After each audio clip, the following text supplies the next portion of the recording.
All right, guys, welcome back into another NFL DFS video. My name is Eric Paulzine with 95 Sports. Going to be getting into the ownership leverage here for week 3 of the NFL DFS slate. And I'm going to start out this video the same, I think, every week. I am talking about ownership leverage, not just ownership. I do not want this video to be filled with fluff. I want it to be actionable information that you guys can actually use for your GPP builds, okay, possibly your cash builds as well. This is information that you can use to kind of offset some of your GPP builds. Like, don't go crazy with this, okay? For the most part, the ownership, the top highest owned players typically will hit, okay? So we don't want to go crazy with it, but it does matter because sometimes the small little changes that you make can be the biggest difference for your week. So without further ado, let's get into it. All right, so right off the bat, like the biggest issue that we are having with this week is literally that the highest owned players are not that high owned. The ownership is very spread out currently. So like Joe Mixon is the highest owned player at 17%, Stephon Diggs at 15%, Dalvin Cook 14%, Jalen Hurts 14%, Josh Allen 14%, Cooper Kupp 13%.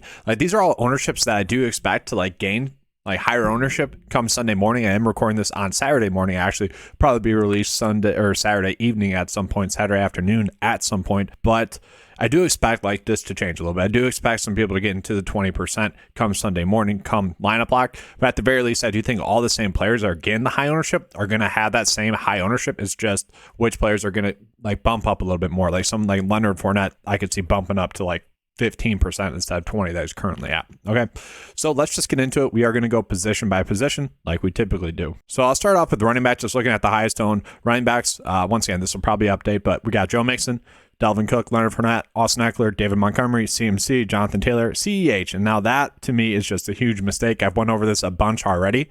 Okay, CEH and Jerick McKinnon are basically playing the same amount of snaps. Okay, just CH has been in the game when the big plays have been there. To me, that seems like a mistake. Devin Singletary getting some ownership, I think, just due to price point and given the game. And like at some point, some of the running backs are going to have to, score some touchdowns for the Buffalo Bills. I don't know. That seems a little strange to me. Derrick Henry does make sense to get some ownership, I guess. In a game in which it could be kind of a get right spot for them. So that does make sense as well. But let's just look at the most under-owned running back plays on this slate.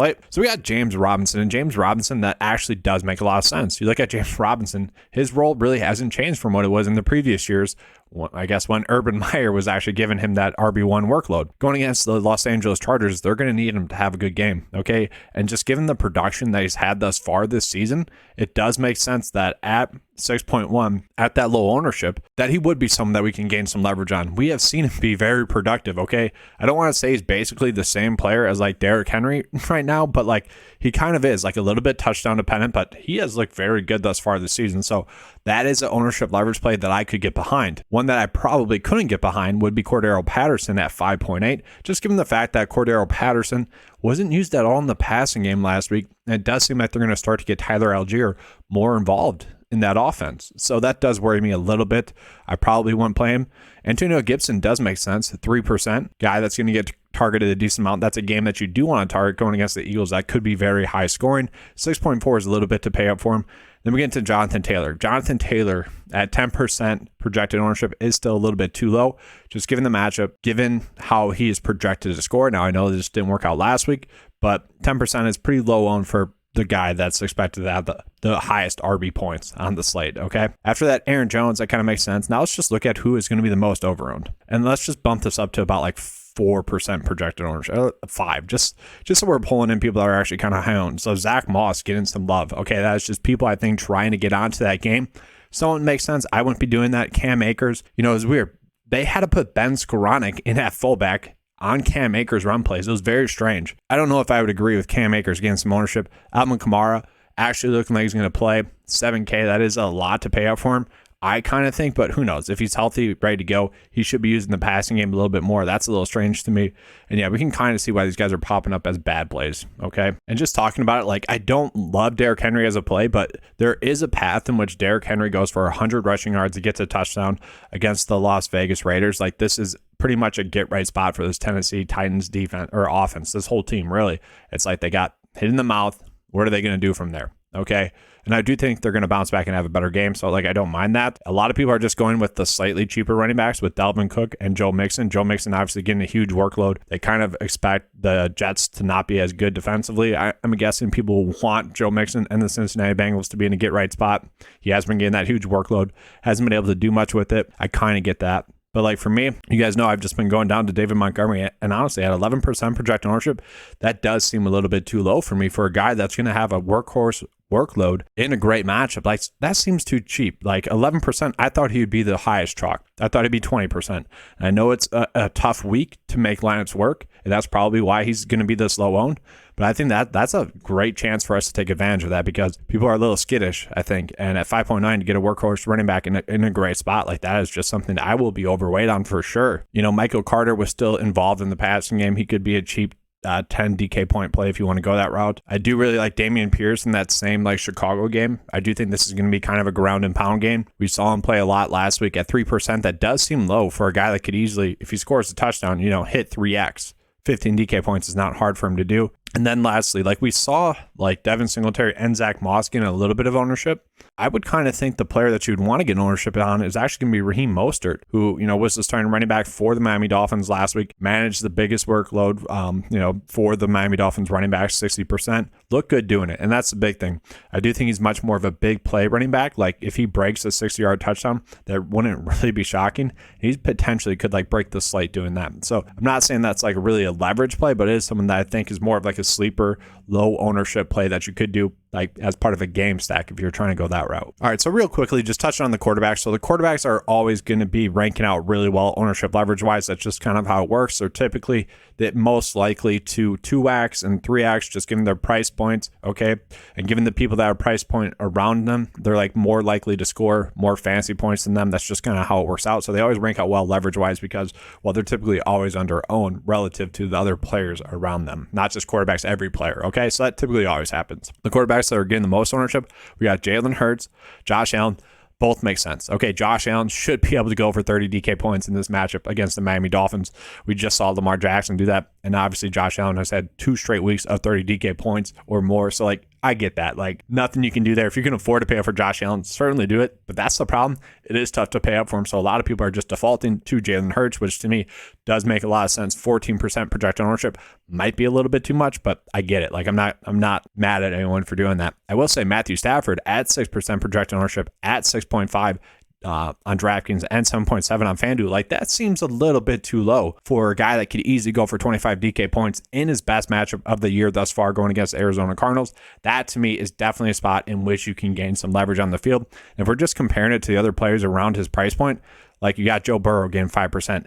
I don't really get that. You got Kirk Cousins getting 8%. Like, sure, like against Detroit, should be able to go off.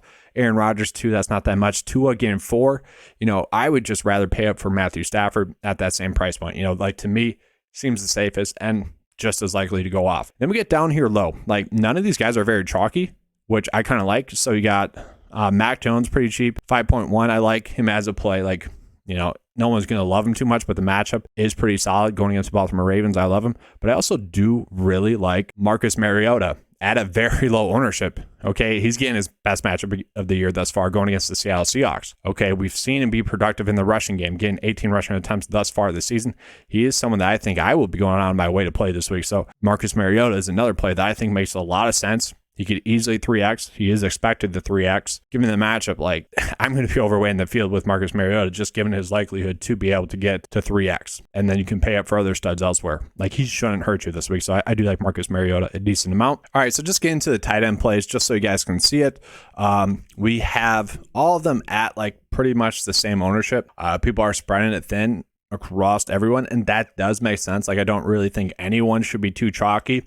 If you guys have watched any of my videos this week, you already know that I do love Tyler Higbee. I love him as price point. I love how many targets he's been getting. I love how many snaps he's been getting. Same thing for Tyler Conklin, playing 90% of the snaps, getting a lot of targets. He makes a lot of sense as a play, but you could make arguments for Hayden Hurst, for Evan Ingram, for Robert Tonyan even. Like you could go down the list and make some strong arguments for them. Logan Thomas, Irv Smith Jr., like you can make strong arguments for all these tight end plays. So it does make sense that they're all kind of spread out. I personally still love the snap counts and targets that Tyler Higbee and Tyler Conklin are getting. Logan Thomas is just a fine tight end play if you can fit him in there. Like, those are kind of just the players I've been ending up on. And like, yes, if you don't have the salary left over, just pay for Irv Smith Jr. That'd be the route I would go.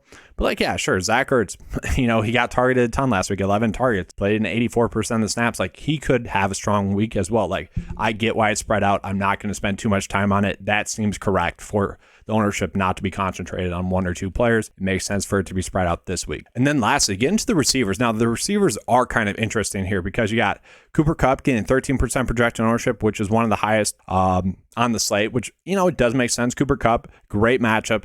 Like I said, if you're playing like Matthew Stafford, I think you just have to play Cooper Kupp. Like, I love both of those plays. Okay. And relatively speaking, that stack is going to be pretty low owned, especially if you include Tyler Higbee on that. So I do see that as a path you can go. And it does make sense that he's going to be pretty high owned. Ownership leverage wise, it's not saying that he's over owned. It's kind of saying he's a little bit under owned at 13%, given what he's been able to do thus far this season. You got Justin Jefferson going against the Detroit Lions, some that is expected to play well, 12%. Actually, a little bit too low for him as well. So like, those are two players that probably will see their ownership bump up to maybe 16, maybe 18% come tomorrow morning, come tomorrow at lineup block. But for now, they are a little bit low owned. Devontae Adams also low owned. This is the problem this week, is that all the ownership is currently spread out to the point where these top end elite receiver plays this week are all pretty much under owned or properly owned. Okay. Really, the only over owned receivers that we got would be like Michael Pittman, would be Keenan Allen if he plays. That's the big one there. I kind of think T. Higgins at 8% is a little bit over owned. I think Adam Thielen at 8%, a little bit over owned, but I get it. People are trying to game stack. It makes sense. Juju Smith-Schuster, I'm personally fine with that 8%. He is at a very cheap price point. We knew in week 2 he had that tough matchup going against Bryce Callahan. So that does somewhat make sense. Okay. Devonta Smith, that makes sense. He's definitely underpriced just given his Monday night game. Okay. Like, this stuff all makes sense. Like, great job, I think, across the industry this week with ownership, whereas some of the past weeks, not the case. I do think Jacoby Myers, though, at 5%, if he is healthy and active in this one, definitely too low. Honestly, I would say he should be the highest owned receiver play on this slate if he is fully healthy and ready to go, because he gets this strong matchup against the Baltimore Ravens after just dominating last week. Okay, he had a very impressive catch in week 1, was able to score 10.5 DK points, and then last week was able to score 18 DK points. So like, 2 really strong safe weeks. And at this price point, given the matchup, like, the logic behind this play just makes the most sense. And that's why he should be like the highest owned receiver on this slate, just given the price point. Like, to me, that's a little bit strange. Okay, because he should be a safe play. MVS 6%, like, I don't love that. And then I do think like someone like Romeo Doubs is actually going to like see a ownership bump as well come Sunday. If he stays this low with Sammy Watkins ruled out, and potentially like Randall Cobb, Watson, or Allen Lazard being out, like, if one of those other 3 receivers are also ruled out, this is definitely too low for Romeo Doubs, who's currently the only active receiver for the Green Bay Packers. I know it's a tough matchup against the Bucs, but that'd be something that's intriguing to me, because just getting like 5 receptions for 10 or for 50 yards, getting 10 DK points, not too hard to imagine that happening. So I think that could be a nice leverage spot as well, value-wise, because he could be someone that you're looking at to have a very strong week. Then the last player that I personally want to touch on is going to be Marquise Brown, who's just been playing 90% of the receiver snaps. The chemistry is a little bit off between him and Kyler Murray, but he had a bunch of targets last week. Probably should have had a bigger week, but this is a game in which I do think we want to game stack. The Rams have kind of struggled against receivers thus far this season. I do expect him to get some Jalen Ramsey, and I do think that's why his ownership is only at 4%. The price point is a little bit high too as well, but I could really see him going out and having a good game as well. That could be a potential spot in which, like, if he goes for 20 DK points, that's not going to shock anyone, and you would get that at 6.1. To me, that is something that's intriguing to me as well. But that is all I have for you guys for this video. I know, there's not that much to take away from this. There's just small little spots in which you can gain some leverage, and just small little ownership corrections that I would make. For the most part, everything's proper this week. I can't control that. I wish I could, but I'm just trying to give you guys that information to succeed. You guys can use the information how you choose or how you see fit. Okay, that's all I have for you guys in this video. Hopefully you guys enjoyed it. If you did, please give me a like and subscribe. That does help out the channel a lot. Let's have a good week, guys. And as always, let's keep cashing.